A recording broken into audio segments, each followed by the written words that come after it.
morning. Good morning. So here we are on our walk this morning, and I was sharing with Carrie, reading through Isaiah right now, and I was reading in Isaiah 12 the other day, and it opens with the verse about God saying, I am your salvation and your song. Song, right? So that's exactly what I did. I thought, Why that word? why song, right? So I read the rest of the chapter, and then I thought, I'm going to ponder that for a little bit. Why does God say he's our song? And it actually led to a really cool time of meditating with him and conversing with him about God is our song. God is a song. And so I started off with just the basics of what are the elements of a song. You got your beat, your melody, your words. And so kind of like applying that, how do these things relate to who God is, these different aspects of it. And then I started getting this picture in my head, and it started off like God was this, he's a song, right? Which is, it's kind of an ethereal concept of at first I saw this. Very ethereal. Ethereal. It's this big, and here's another big word, amorphous blob, formless thing kind of thing. And this was the visual representation that came to me first of God's song. And we are all little songs. We all have our own song that is kind of what defines us as individuals. It also actually kind of impacts what we bring to every relationship. So we're part of a choir. We're part of the bigness. Part of the bigness. And I saw our little songs swimming up and connecting to God's big song. And then it started to get more defined from there. And it ended up with the metaphor of the orchestra and the symphony. And God is the symphony. And the symphony is comprised of the members of the orchestra. And so part of what I saw in that first big amorphous thing was every human being ever created is created with a sound that is their song. And we're all invited to become part of God's symphony.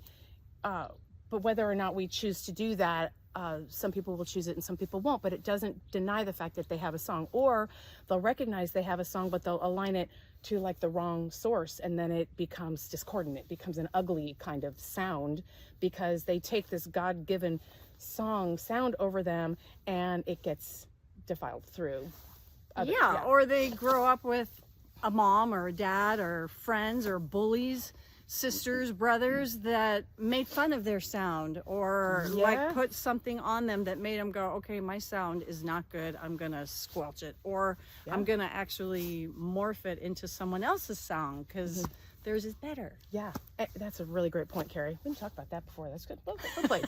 But then that's true, and then it never has the beauty that their original sound has. So it goes back to that.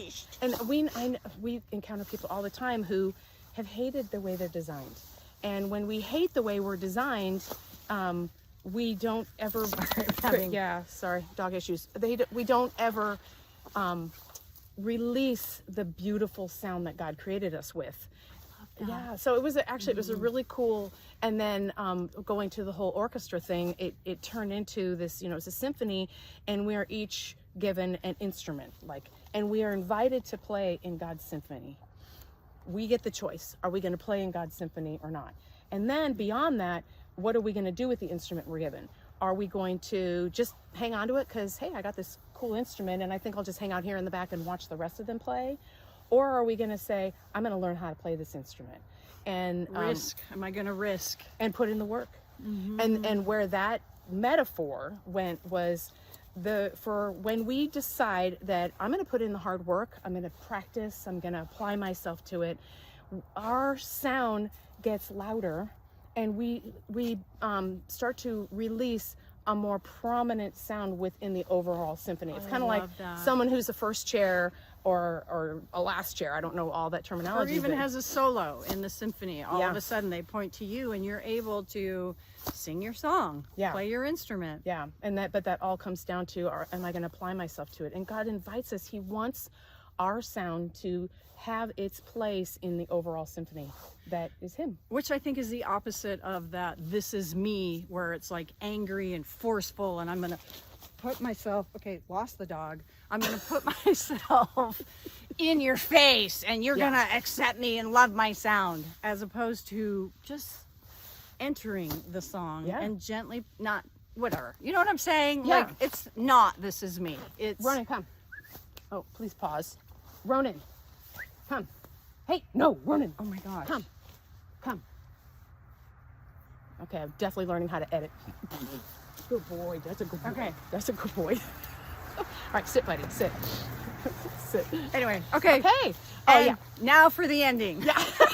So I like what you just said, though, Carrie, because I can have an instrument, I can play my instrument solo, and I can be real pleased with how my instrument sounds alone.